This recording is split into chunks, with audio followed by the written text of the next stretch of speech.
está aqui. Que Deus possa nos instruir, conforme o pastor Bruno falou, que Ele possa nos orientar neste fim de tarde. Abra sua Bíblia no livro de Efésios, capítulo 4.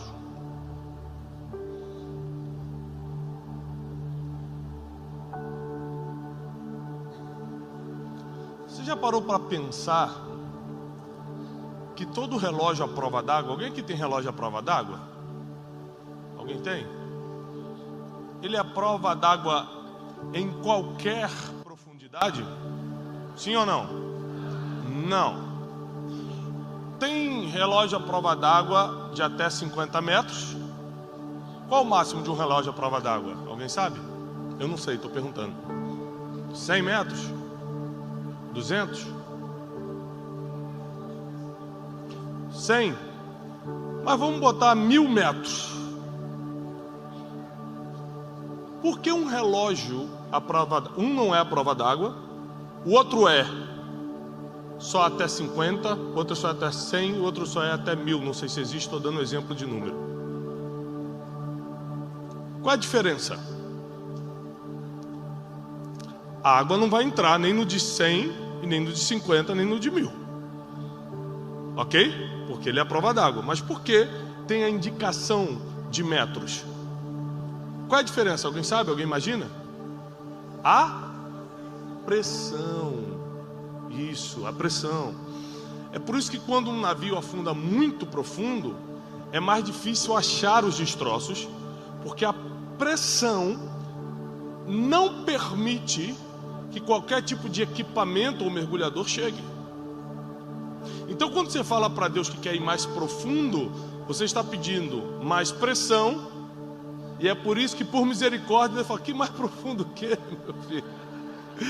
Se eu deixo você ir mais profundo, você está no rasinho, está quase se afogando. Você ainda está nadando com aquele snorkel, né? Tem que ter aquele gás nas costas, qual é o nome? Isso aí. Vocês sabem tudo. Tem que ter isso nas costas, tem que ter o gás, não é fácil não. A gente pede muita coisa e não recebe porque pede mal. Pedir para ir mais profundo é um rolo só. Você está falando: Deus, eu quero ir mais profundo. Você vai ver coisas lindas no mais profundo. Você vai onde poucas pessoas vão no mais profundo. É lógico, é por isso que você quer. Porque você quer ser especial. Você quer falar: eu fui onde poucas pessoas foram, onde quase ninguém foi. Mas você não sabe da pressão que se passa para chegar lá. Para você chegar lá, você precisa estar o quê? Equipado, revestido. Por isso que a Bíblia diz: revesti-vos do poder de Deus. Se vistam da armadura de Deus. Quantas vezes a palavra revistam-se aparece? Porque Deus sabe, na sua infinita sabedoria e misericórdia, vendo o passado, presente e futuro, Ele está na eternidade. Então o que para a gente é presente, é futuro, é passado, para Ele é a mesma coisa. Ele sabe todas as coisas. Sua soberania não se pode medir. Ele sabe que você precisa de um revestimento diferente para poder ir mais 50 metros fundo. E quando você está com um novo revestimento, com um novo equipamento, Ele deixa você ir mais 100 metros fundo. É por isso que tem muita gente que é usada por Deus, mas só num nível. Porque ela aguenta chegar naquele nível, mas mais profundo ela morreria com a pressão. E eu quero te provar isso na instrução do apóstolo Paulo à igreja de Éfeso. Eu tive a oportunidade de ir a Éfeso, a cidade de Éfeso na Turquia, uma das cidades mais lindas que existe do velho mundo. É incrível a cidade de Éfeso. Poucas vezes eu senti o que senti quando fui lá. A cidade, apesar de ter mais de 3.000 anos, as ruínas, mais de 3.000 anos, está muito preservada. Você consegue ver uma biblioteca, você consegue ver o centro da cidade, você consegue ver uma parte do templo da deusa Diana, você consegue ver muita coisa na cidade de Éfeso. E o apóstolo Paulo investiu muito nessa cidade. O apóstolo João, muitas pessoas estratégicas investiram em Éfeso. E na carta do apóstolo Paulo à igreja de Éfeso, a partir do versículo 4, vamos começar a ler do versículo 25. Diz assim: por isso, deixai a mentira e falai a verdade cada um com o seu próximo. Pronto, aqui começou a ficar difícil.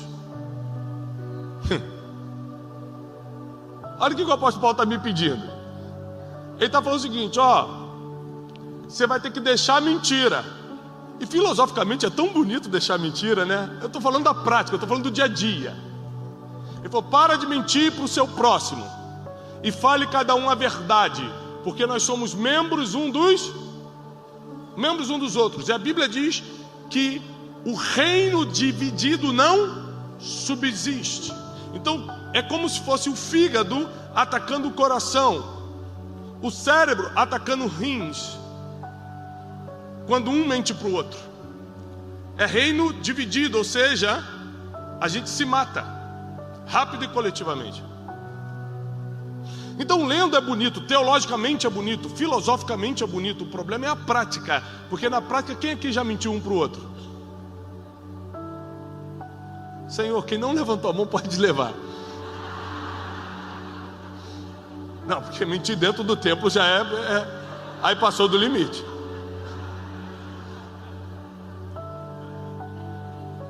Perderam o temor, ali de Safira tentaram isso também. Ou seja, na prática, não mentir é muito difícil. Se nós não mentíssemos, os problemas dos casamentos iriam reduzir em 90%. Se não tivesse mentiras, nossos problemas governamentais iriam diminuir. Os problemas entre sócios numa empresa iam diminuir. O problema entre amigos ia diminuir. Porque eu fui mentiroso por um tempo da minha vida. E eu sei qual o preço da mentira. O preço da mentira é o mesmo salário do pecado. Qual é? A morte. O problema é que quem morre de diabetes, quem morre de diabetes, não foi porque comeu um pudim. Não foi porque colocou um açúcar a mais no café. Foi porque fez uma vez e não morreu. Fez duas, não morreu. Fez três, não morreu. Na quarta fala assim: isso aqui não me mata não. Um dia. Recentemente nós perdemos um colega, não era um amigo, mas um colega de diabetes. Do nada apareceu uma ferida no pé. Um mês depois já estava gangrenado, teve que amputar. 2 meses depois morreu. Aí o amigo em comum que a gente tinha, eu falei: rapaz, que tragédia. Ele: tragédia? Rapaz, esse cara veio na minha casa 6 meses atrás, já estava diagnosticado e pediu panquecas com muito mel. Eu falei: você pode comer isso? Ele falou: uma vez pode. Não mata uma vez. O problema é que no outro dia você esquece do que comeu. Seu corpo não, seu corpo absorveu o que foi comido. Por isso que é muito difícil o que o apóstolo Paulo vai começar a nos pedir aqui. Ele vai falar: querem ir mais profundo? Todo mundo na emoção: quero! Então tá bom, deixe de mentir uns aos outros. Pronto, ficou difícil. Fale cada um a verdade. Porque a gente acostumou tanto com a mentira que a gente já chama de mentira branca. Qual é a mentira branca? É aquela que é para ajudar.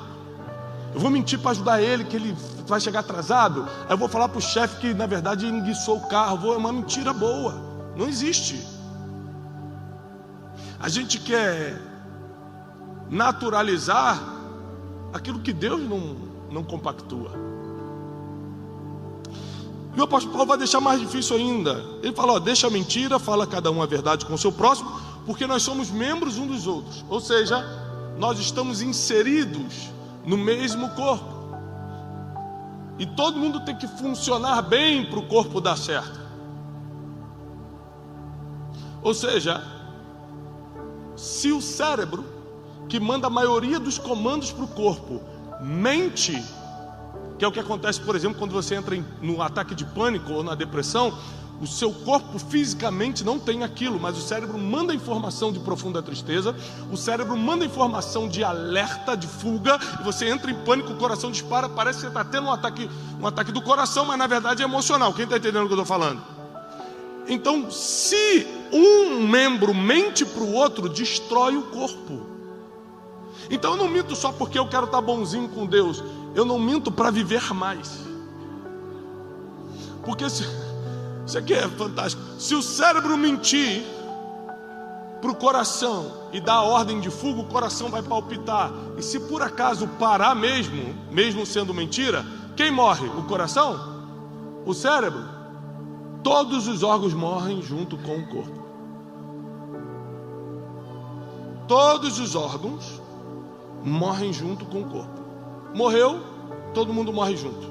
Sim ou não? Então o apóstolo Paulo fala assim: tá bom, vamos mais profundo, mas vamos começar então pelo seu caráter. Quer ir mais profundo? Quero. Então para de mentir uns aos outros, porque isso vai fazer mal para o corpo inteiro. Para de mandar informação que não é. E quando eu assumi o compromisso, eu já fui mentiroso, né? Quando eu assumi o compromisso de falar só a verdade, eu vi o quanto difícil era. Porque você fica tentado o tempo todo a contar uma coisa que não foi bem assim, aumentar pouco um número. Tem um monte de lugar hoje que eu não vou, às vezes, por exemplo, tem uns amigos que a Jane fala: não anda com esse cara, eu não gosto dele. Eu falo: que isso, homem de Deus? Ela: eu não gosto. Já viu quando você cisma que sabe e desobedece sua esposa, o que acontece? Logo essa pessoa que ela falou que não gosta é o que te dá problema, te esfaqueia pelas costas. E aí você fala: chega em casa e conta o que aconteceu, ou engulo, não vou nem falar para ela. Você não quer, né? Ela vai falar: eu te avisei. E aí, já aconteceu de um amigo que eu sei que ela não gosta, um colega, né? Que eu sei que ela não gosta, falar: não quero, cara, cuidado. E o cara me chamar para uma coisa que eu queria muito ir. E eu falo: não vou não. Por quê? Porque se eu fosse, eu teria que Aí, como eu tenho um acordo de não mentir com Deus e com a minha família, eu prefiro não ir. Porque eu não vou conseguir depois contar uma história. Porque a mentira tem um problema. Quando você mente uma vez, você vai ter que mentir muitas vezes para sustentar a primeira. Porque a Bíblia diz que um abismo chama outro. Aí o apóstolo Paulo já começa pegando pesado, dizendo: então para de mentir. Na prática é muito difícil. E ele continua: irai-vos, mas não pequeis. Não se ponha o sol sobre a sua ira. Muito difícil também. Ele está falando: tá bom, pode ficar com raiva, só não peca. Quando eu peco? Quando eu durmo com raiva. Não, peraí. Então eu estou em pecado, por quê? Quantas vezes você dormiu chateado com alguém aqui, sem pedir perdão ou sem aceitar o perdão? Isso. A Bíblia deixa claro, ó: irai-vos, mas não pequeis, vírgula, não se põe o sol sobre a sua ira. Ou seja, fica nervoso, tudo bem, você é ser humano, eu entendo que você tem emoções e sentimentos, mas caso se ire, não peca. Como eu peco quando eu levo isso para cá e falo: não vou perdoar. Olha como é que o apóstolo Paulo vai falando: tem certeza que você quer ir mais profundo? Porque primeiro ele fala para você parar de mentir. Agora ele diz que você pode até ficar nervoso porque você é ser humano, mas não pode dormir com raiva. Gente, pensa num acordo que a gente fez anos atrás, eu e minha esposa Janine, que está aqui, de não dormir com raiva.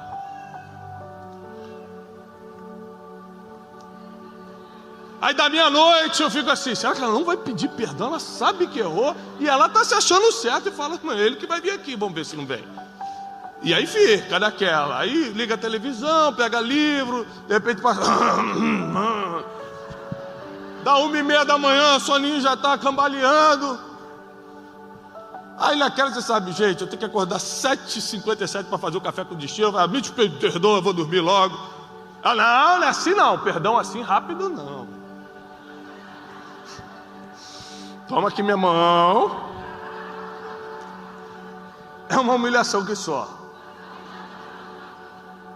Mas se parar para pensar, se você fosse fazer isso de verdade, sabe o que o apóstolo Paulo está falando? Reduza os problemas da sua vida. Eu estou te dando um toque aqui para parar os problemas. Para de mentir, fica com raiva, mas pede logo perdão ou perdoa logo. Que a sua vida vai ser com menos estresse, você vai dormir mais, você vai ser feliz. Tudo que você está procurando está nessa instrução aqui. E ainda você ainda vai mais profundo em Deus. Irai-vos, mas não pequeis. Não se põe o sol sobre a vossa ira.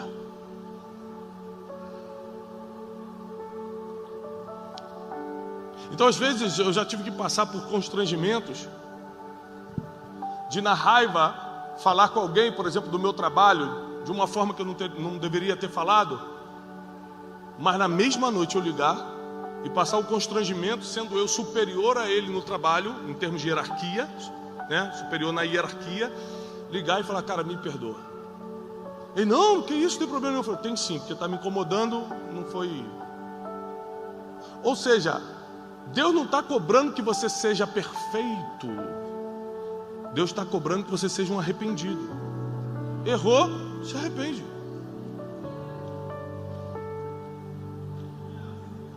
Então, além de falar a verdade, o apóstolo Paulo agora está falando: não durma com raiva dos outros. Pede perdão e perdoa, mas não durma com raiva. Quem acha que está ficando mais difícil e profundo? Você já está pensando, um monte de gente aí fala: é difícil.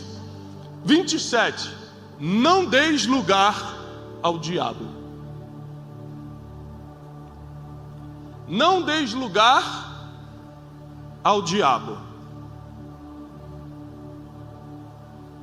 Hoje de manhã eu estava escutando uma música. Eu estava no meu escritório de casa, escutando uma música, lendo a Bíblia, me preparando para sair para jogar futebol com meus filhos.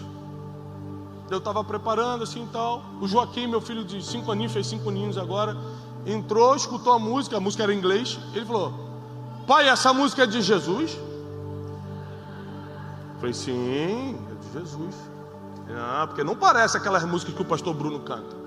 Ele falou: que o pastor Bruno canta só pentecostal, isso aí é uma coisa mais o worship, tal, mais chique.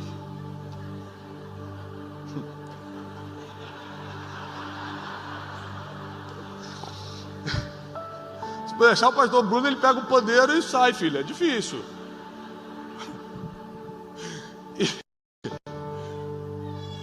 Mas eu entendi que existem coisas que uma criança percebe se é de Deus ou se é do diabo. É impressionante. Existem coisas que a criança, que a Bíblia diz que da boca dela sai um perfeito louvor, elas entendem muito sobre o reino dos céus.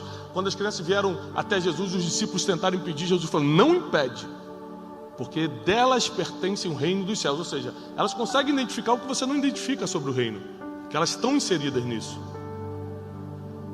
Então, quando a Bíblia fala não dê lugar ao diabo, observe as crianças, que você vai entender exatamente o que é de Deus e o que é do diabo. É impressionante. A criança tem essa sensibilidade. Eu tenho 4 filhos, então eu estou aprendendo muito com as crianças. Ela tem a pureza de saber o que está errado. E quando a Bíblia fala não deis lugar ao diabo, está falando: não compactue com nada que você sabe que o diabo gosta. Aí fica mais difícil ainda, porque muitas coisas que esse mundo nos propõe, o diabo adora. O diabo adora uma fofoca. O diabo adora o invejoso. O diabo adora quando alguém fala mal de alguém. A Bíblia diz que 6 coisas Deus odeia, e a 7ª ele abomina: aquele que semeia contenda entre os irmãos. Quer ser abominável ao Senhor? Quer que Deus vire a cara para você? Fala mal de um irmão para o outro. Só isso, acabou.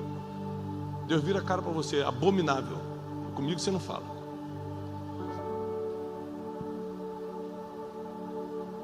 Você fala: mas Tiago, eu conheço uma pessoa que é dentro da igreja e faz isso. Conhece? Dá 3 passos para trás e segue teu caminho para o outro lado. Se ela faz isso, ela está na mão de Deus. Não se mete nessa briga não.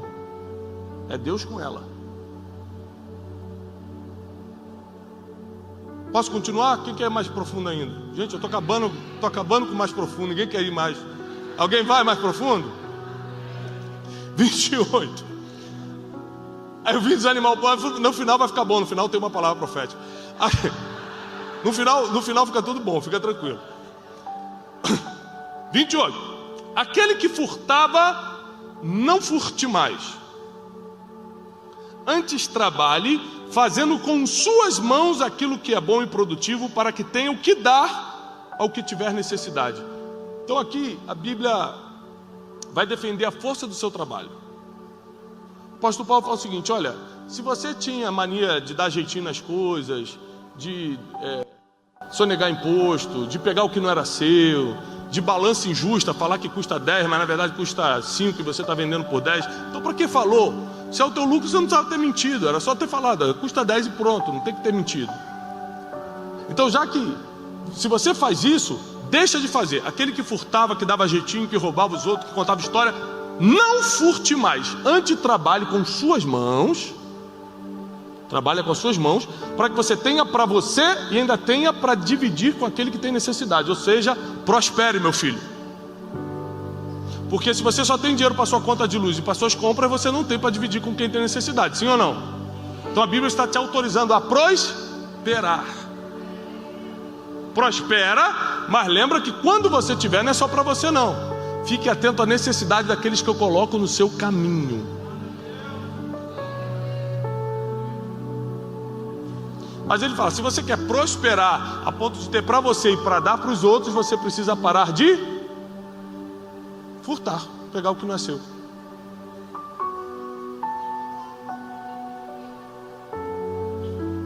Então, vai ficando difícil, porque a gente acha que roubar é só quando a gente pega a arma e bota na cabeça de alguém, me dá o seu relógio, mas tem muitas formas de fazer isso.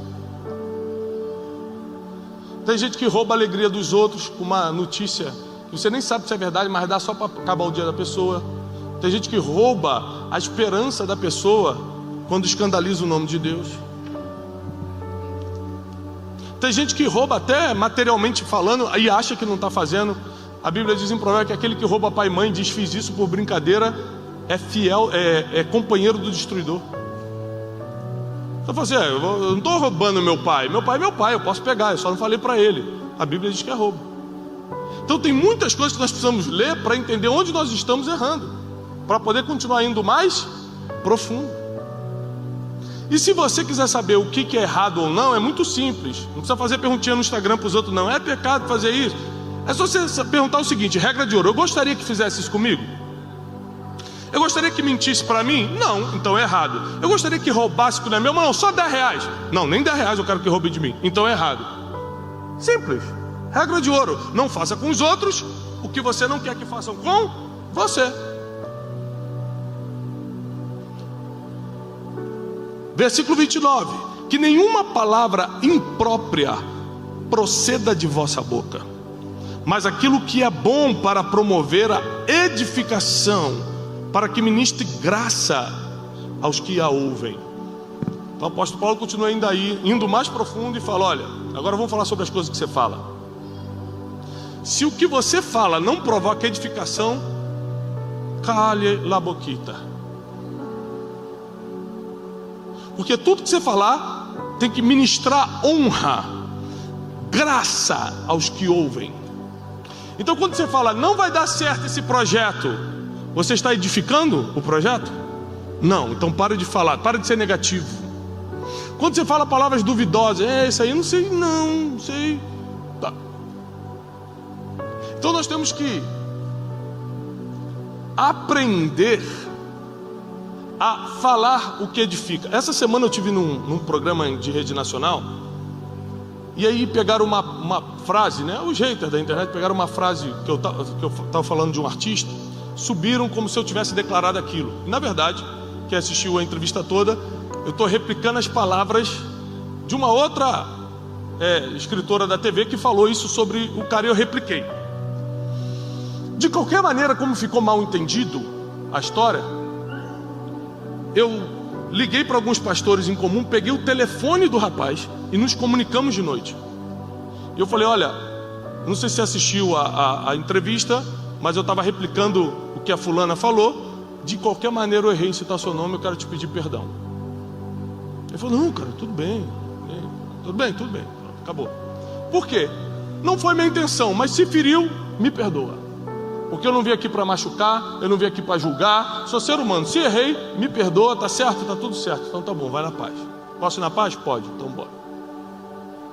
É assim que a gente tem que fazer. Não, mas Tiago, você não errou, é porque as pessoas entenderam errado. Mas se feriu, eu não quero estar na posição do que fere, me perdoa. Se feriu, me perdoa. Deixa para lá. Eu estou aqui para ser um mensageiro de boas notícias. Eu sei quem eu sou em Deus. Eu não estou aqui para que as pessoas fiquem confusas com as minhas palavras. Então, se eu errar em alguma palavra, na hora eu pego e falo: me perdoa, não foi isso não, eu quis dizer isso aqui. Eu só semeio palavras de edificação.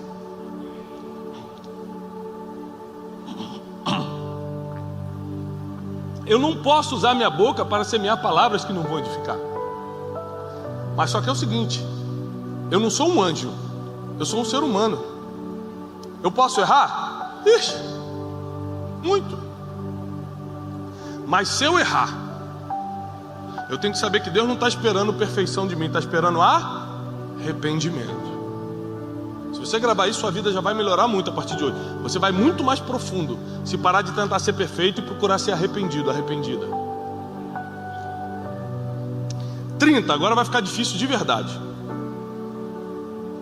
E não entristeça o Espírito Santo de Deus, no qual você está selado para o dia da redenção. Por que não entristeça o Espírito Santo de Deus? Como é que você entristece o Espírito Santo? Tem 1000 teorias sobre isso. Como é que você entristece o Espírito Santo? Por exemplo, quando você peca, a Bíblia diz que muitos crucificam Jesus novamente ao se remoerem na lama, ou seja, ao pecarem. Então você está errando contra o sacrifício de Jesus, quando você resolve pecar deliberadamente depois de convertido. Mas contra o Espírito Santo, como você erra?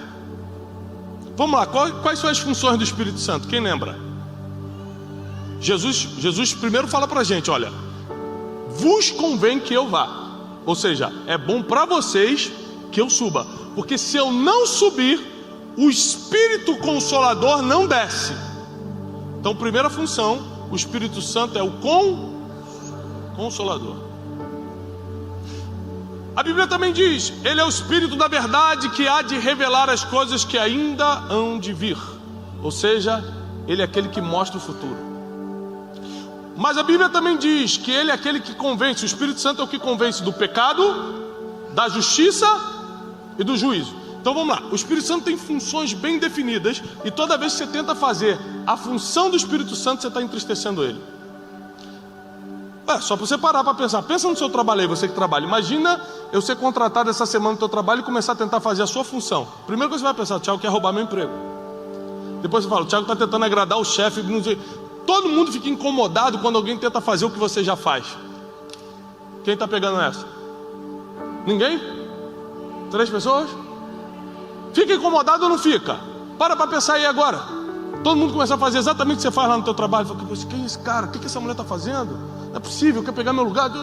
E a gente, quando tenta convencer alguém do pecado dela, o Espírito Santo fala assim: o quê?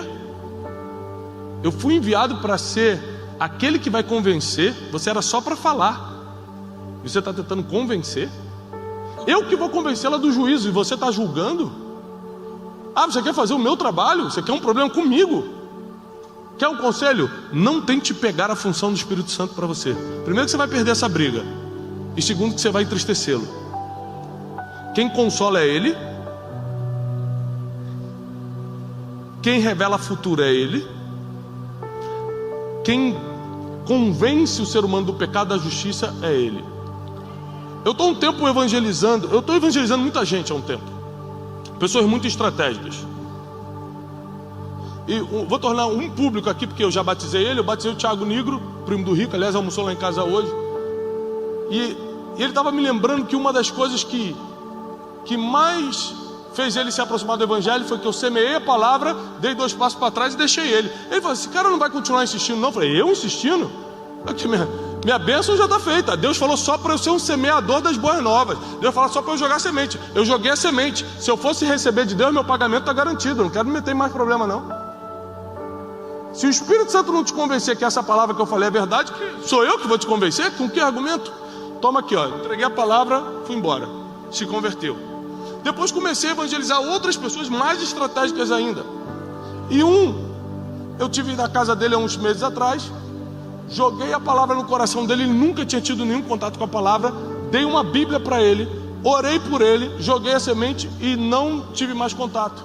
Ele me chamava, vamos marcar um café, vamos. E vamos dizer que vamos, tal. Essa semana o helicóptero dele caiu. Aí ele me ligou: Tiago, eu preciso conversar sobre Deus. Eu falei: o Espírito Santo tem suas formas de convencer, né? Quer falar de Deus? Vamos. E ele não entrou no helicóptero e sobreviveu. E nós precisamos entender que se a gente tenta fazer a função do Espírito Santo, a gente não cumpre nem a nossa função, nem a função dele. Então, quer ir mais profundo? Não entristeça o Espírito Santo de Deus. Faz a tua parte e deixa o Espírito fazer a parte dele, que é perfeito. E ele é perfeito, ele faz mesmo, ele entrega o que ele tem que entregar, ele cumpre o seu propósito. E para caminharmos para o final da leitura, toda amargura, ira, cólera, tumulto, blasfêmias e toda malícia seja tirada de entre vós. Toda amargura. Quantas pessoas amarguradas? Você abre a internet, é só amargura. Quando você vê um hater tentando atacar uma pessoa que nem conhece, aquilo ali não é nada mais do que ignorância com amargura. Ignorância porque, se você tem um pouco de conhecimento, você não perde tempo na rede social de outro atacando. Amargura porque você tem que estar muito ferido para fazer isso. Você liga a televisão, é amargura o tempo todo, tudo é amargura. Você para pensar como é que as pessoas estão hoje, é amargura.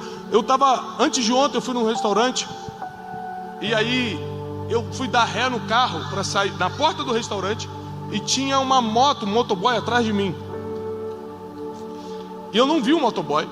Eu liguei, acionei a ré, então liga aquela luzinha branca. Eu dei 2 segundos de ré para trás, mas estava ainda 1 metro distante dele. Ele começou a gritar, todas as palavras que não dá para citar aqui, porque a Bíblia nos orienta a não repetir. Aí eu baixei o vidro, a Janine botou a mão na minha perna e falou: calma, hein? Falei: deixa comigo. Emparelhei com ele, ele já veio assim, falou assim: esse cara ainda vai discutir comigo. Ele veio para discutir. Eu falei assim: meu irmão, me perdoa, rapaz, eu não te vi, você me perdoa? O cara: ô chefe, não, beleza. A palavra diz que a resposta branda desvia o furor. Mas por que ele ia vir para cima de mim se eu não cheguei nem 1 metro porque a pessoa está amargurada. Uma pessoa amargurada, a 1 metro de distância, fica com ódio mortal, quer tirar a tua vida. Ela reage desproporcionalmente, sim ou não? Então a Bíblia diz: amargura longe de vocês, ira, que é a raiva excessiva, longe de vocês, cólera longe de vocês, tumulto. Quem adora tumulto? Levanta a mão. Não, tem uma irmã que se entregou ali. Não pode, irmã. A irmã se entregou. Ai, adoro. Uma confusão. Tumulto, tem gente que adora um tumulto. É aquele negócio, leva informação para dar uma briga ali, né? Adora botar lenha na fogueira, é isso, é um tumulto. Gosta de uma confusão. Todo tumulto e toda malícia seja tirada de entre vós. 32. E sede amáveis uns para com os outros. Outra coisa muito difícil. Por exemplo, eu não sou uma pessoa simpática por natureza. Eu não sou uma pessoa carinhosa por natureza. Então, minha esposa também não é. Então é muito engraçado, porque, por exemplo, eu encosto nela assim na hora de dormir e falo assim: faz um carinho na minha cabeça aí. Aí ela faz assim, ó.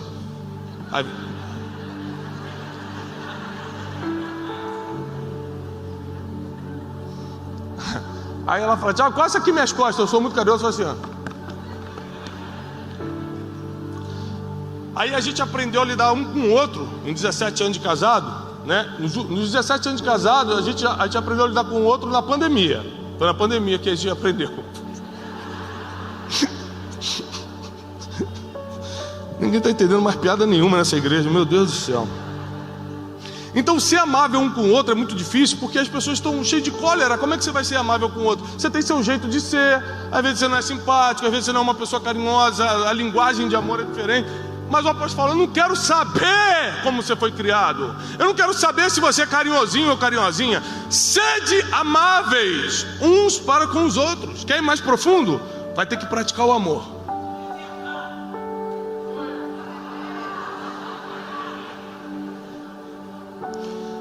Compassivos. Às vezes a gente lê a Bíblia, eu não sei quanto tempo eu tenho, já passei não. Quando começa a subir a equipe de louvor, é a indireta. Já estou entendendo. Olha aqui, a gente lê algumas palavras na Bíblia e não entende. Fala assim, ó, sede amáveis uns com os outros e compassivos. O que é compassivos? Ter compaixão. O que é compaixão? Quem sabe me explicar? Esse é o problema. A gente imagina que sabe, mas não sabe. Aí a Bíblia dá uma instrução pra gente, a gente não sabe o que fazer com aquela instrução. Por quê? Porque a gente não entende bem nem a palavra do português. Compaixão é sentir o que o outro está sentindo. Se eu começo a sentir o que o outro está sentindo, você vai ver que você vai diminuir metade das suas brigas ou muito mais. Porque até a pessoa que está tentando te ferir, você sente o que ela está sentindo e fala, cara, essa pessoa está muito mal para estar falando uma besteira dessa. E talvez se eu tivesse ferido do jeito que ela está, talvez se eu tivesse tido a infância que ela teve, eu também estaria gritando como ela está gritando. Então sentir o que o outro está sentindo é compaixão. E ser compassivo é uma dificuldade para o ser humano. O apóstolo Paulo, para deixar mais difícil, fala, ó, você vai ter que ser amável, você vai ter que ser compassivo, perdoando-vos uns aos outros, como também Deus vos perdoou por causa de Cristo. Então Paulo encerra o 4º capítulo de Efésios dizendo, sejam amáveis, compassivos e perdoe todo mundo. Difícil ou não? É muito difícil perdoar quem te maltratou. É muito difícil deixar para lá quem te humilhou. É muito difícil fingir que não aconteceu quando a pessoa tentou te reduzir, tentou te expor. Imagina que às vezes é essa pessoa que você vai ter que ter compaixão.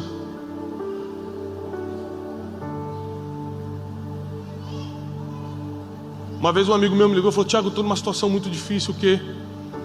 O cara que mais me feriu, o cara que mais me roubou, o cara que mais me prejudicou, está precisando de um aparelho de respirar na época da pandemia. E eu sei onde compra esse aparelho. Mas eu acho que eu vou deixar esse cara morrer. Eu falei, glória a Deus, irmão. Eu falei, irmão, olha que oportunidade Deus está te dando. Poucos cristãos podem ter o privilégio de praticar a palavra como Deus está deixando. Se teu inimigo tiver fome, dá de comer. Se tiver sede, dá de beber, porque assim você vai amontoar brasas vivas sobre a sua cabeça. Deus está te deixando, Deus está te dando a oportunidade de ouro. Vai lá e faz o que pouca gente pode fazer. Você vai ver que sua vida vai mudar. Compra, não comprar não, vou dar a dica de onde compra. Eu falei, não, compra você. Oferta na vida dele esse aparelho. Leva lá.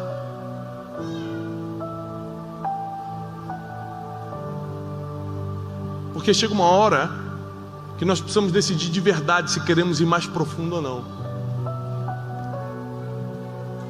E à medida que a gente avança mais profundo em Deus, Deus vai nos pedindo coisas que já está escrito aqui, ó, e que a gente não via antes. Fala, caramba, eu também não tenho que fazer isso. Sim, eu não te mostrei antes porque você não ia aguentar ir mais profundo se eu te mostrasse antes. Mas agora não é só amar não, agora também tem que ter compaixão. Agora não é só compaixão não, agora também tem que perdoar. Agora não é só perdoar não, agora não pode ter que parar de mentir. Parar de mentir agora tem que parar de mentir, mas também tem que parar de ter ira e dormir sobre a sua ira. Não, mas agora Deus vai sempre te pedindo algo mais, mas cada vez Ele vai te deixando ir mais profundo. Ah, mas também agora vamos falar da coisa boa, falando tanta coisa, né, que o pessoal ficou Mas também quando você pega o microfone, Deus vem onde você está. Mas também quando você abre a Bíblia, o Espírito Santo sai e fala contigo. Mas também quando você põe a mão sobre os enfermos, eles são curados. Quando você profetiza, acontece. Mas também quando você entra numa fila, você pode ser o 1000º da fila, te passam na frente e botam para ser o primeiro. Aí também o sobrenatural começa a acontecer. Quando tem mar na tua frente, ele abre. Quando está tempestade, você dá ordem, a tempestade para. Aí também o sobrenatural vem para cima de você. Aí as coisas começam a acontecer na tua vida. Porque tem muita gente que está há anos na igreja e nada acontece, porque está no raso. E Deus está te chamando hoje para ir mais profundo. 40 anos de igreja não te faz ir no profundo. Ter título não te faz ir no profundo.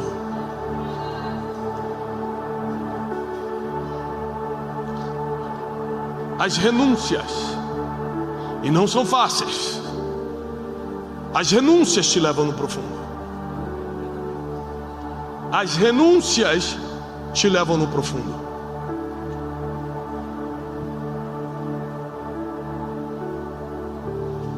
Alguém chega com você com uma oportunidade financeira maravilhosa, só que não é bem lícito, você vai ter que contar uma história. E a Bíblia diz: se você furtava, não furte mais. Antes trabalhe para que você prospere e tenha algo que dar para os outros. Você fala: olha, eu não vou aceitar isso.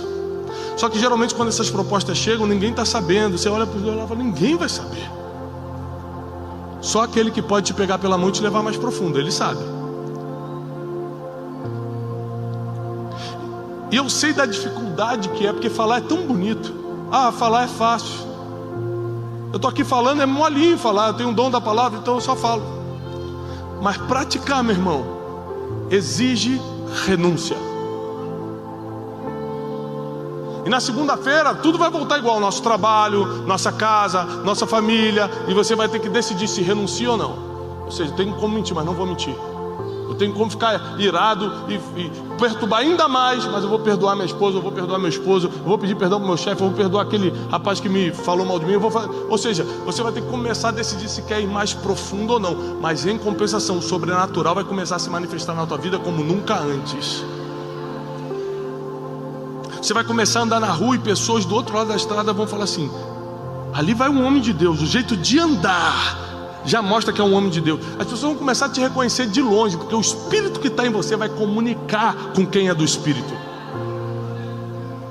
E aí as portas que estavam fechadas na sua vida vão começar a abrir.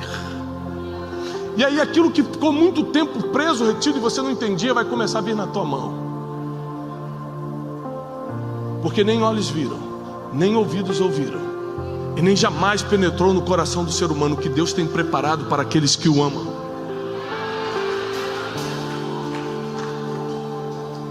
Só que dizer que ama a Deus é fácil. Mas ele fala: aquele que me ama guarda as minhas palavras. Esse é o que me ama. Aquele que tem os meus mandamentos e os guarda, esse é o que me ama. Quem ama a Deus? Aquele que tem e guarda os mandamentos. E aquele que me ama será amado pelo meu Pai. E eu também o amarei e me manifestarei a Ele. Aqui você está no profundo. Quando você chega a um ponto de Jesus, o próprio Jesus falar: meu Pai te ama, eu também te amo, e agora eu vou começar a me manifestar para você. Com muitos eu só consigo falar por sonhos ou por mensagens. Com você eu vou me manifestar, porque você tem meus mandamentos e guarda. Aquele ali só vai à igreja. Eu vou deixar ele escutar minha voz através de outra pessoa. Aquele ali fala que é crente, mas leva a outra vida. Eu vou ter misericórdia dele, mas ele vai pagar um preço. Agora você tem guardado as minhas palavras, eu vou me manifestar para você. Eu vou bater na porta da tua casa. E quando eu bater na porta, você vai abrir, vai me convidar para jantar. Eu vou entrar e vou ceiar com você. Se Deus estivesse atrás de perfeitos, Ele não entraria na casa daquele que subiu na árvore, Zaqueu. Eu ia falar Eliseu, meu Deus. Depois de certa hora, com essa fome, de Zaqueu estava todo errado. Jesus entra na casa dele e fala: vamos jantar. Se ele bater na porta e você abrir, ele entra. Aí ele entrou, falou: Zaqueu, interessante, hein? Casa boa e tudo. Primeira coisa que Zaqueu fala. Impressionante que Jesus não pergunta nem com que ele trabalha. Jesus não pergunta nada. Jesus não o acusa de... Mas a presença de Jesus constrange. Quando ele vem para se manifestar, se tem alguma coisa de errado, já vem para fora. Ele se manifesta na casa de Zaqueu. Zaqueu fala assim: Senhor, se eu tenho roubado alguém... Você que nunca roubou alguém, você falaria isso na frente de uma autoridade?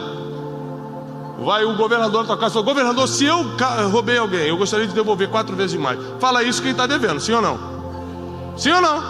Zaqueu fala assim: se eu tenho roubado alguém, eu devolvo 4 vezes mais. Jesus não tinha perguntado nada, mas já que você falou, Jesus fala assim: hoje chegou salvação nessa casa. Por que Jesus fala hoje chegou salvação nessa casa? Porque apesar de não ser perfeito, Zaqueu estava arrependido. Não era perfeito, mas estava arrependido. E Jesus se manifestou para ele. Então saiba que na situação que você está, se você decidir ir mais profundo, hoje Jesus entra na tua casa. Hoje Ele se manifesta para você. Hoje Ele usa de misericórdia e começa a te usar. E se você sente que está chegando a hora de ser usado por Deus, pode levantar. Presta atenção, só quem sente que chegou a hora de ser usado por Deus fica de pé na sua cadeira. Eu acho que chegou a hora. Eu acho que Deus agora vai começar a fazer. Eu vou começar a tirar da minha vida o que Ele quer que eu tire para ir mais profundo. Eu vou me revestir dessa armadura para poder ir mais profundo, para aguentar a pressão. E nós declaramos em nome de Jesus: nenhum mal te sucederá, praga nenhuma chegará na tua casa. Deus dará ordem aos anjos a teu respeito para te livrar de todo mal. Não vai deixar você tropeçar em pedra alguma. Ele vai te guiar, Ele vai iluminar o próximo passo. Ele vai retirar as armadilhas do seu caminho. E Ele vai te guiar pela mão e te levar ainda mais profundo. E aqueles que creem, aplaudam o Senhor com toda a força.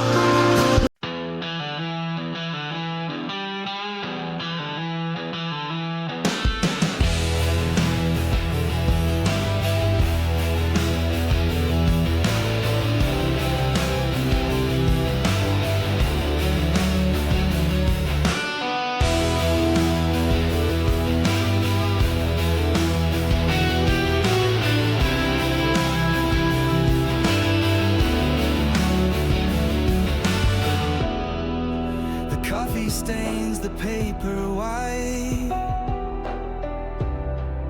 a sinking sun in teacup tide. Curtains sway like ghosts in flight. The room breathes quiet, nothing hides. The clock ticks slow, a hollow drum. Each second falls, a kingdom's crumb. The fridge hums low, a requiem for all the dreams that never come. Paper boats on a quiet sea, drifting far where I can't see. Whispers echo endlessly. Loneliness is company.